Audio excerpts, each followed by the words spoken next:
સુરતમાંથી એક મોટી છેતરપિંડીનો કિસ્સો સામે આવ્યો છે, જ્યાં વિઝા અને વર્ક પરમિટ અપાવવાના બહાને લાખો નહીં પરંતુ કરોડો રૂપિયાની છેતરપિંડી કરનાર એક એજન્ટને પાલ પોલીસ દ્વારા ઝડપી પાડવામાં આવ્યો છે। મળતી માહિતી મુજબ સુરત શહેર પોલીસ કમિશનરના માર્ગદર્શન હેઠળ અને સંયુક્ત police commissioner DCP zone 07 Shaifali Barwal તથા એન ડિવિઝનના અધિકારીઓની દેખરેખ હેઠળ શહેરમાં વિવિધ ગુનાઓ સામે કાર્યવાહી ચાલી રહી છે। આ દરમિયાન પાલ પોલીસ સ્ટેશનમાં નોંધાયેલા ગુનાની તપાસ દરમિયાન આરોપી તરીકે વરુણભાઈ રાજુભાઈ પરમારનું નામ સામે આવ્યું હતું।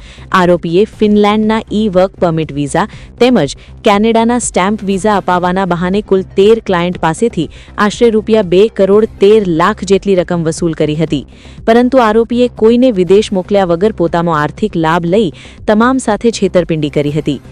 આરોપીને પકડવા માટે પોલીસ દ્વારા અલગ અલગ ટીમો બનાવી ટેકનિકલ વર્કઆઉટ કરવામાં આવ્યો હતો, જેમાં એએસઆઈ ભરેકભાઈ તેમજ પોલીસ ટીમના અન્ય સભ્યોની મદદથી આરોપીને ઝડપી પાડવામાં સફળતા મળી છે।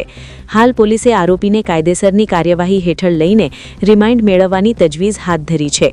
સાથે જ આ કેસમાં અન્ય કોઈ લોકો સંડોવાયેલા છે કે નહીં તે અંગે વધુ તપાસ હાથ ધરવામાં આવી રહી છે।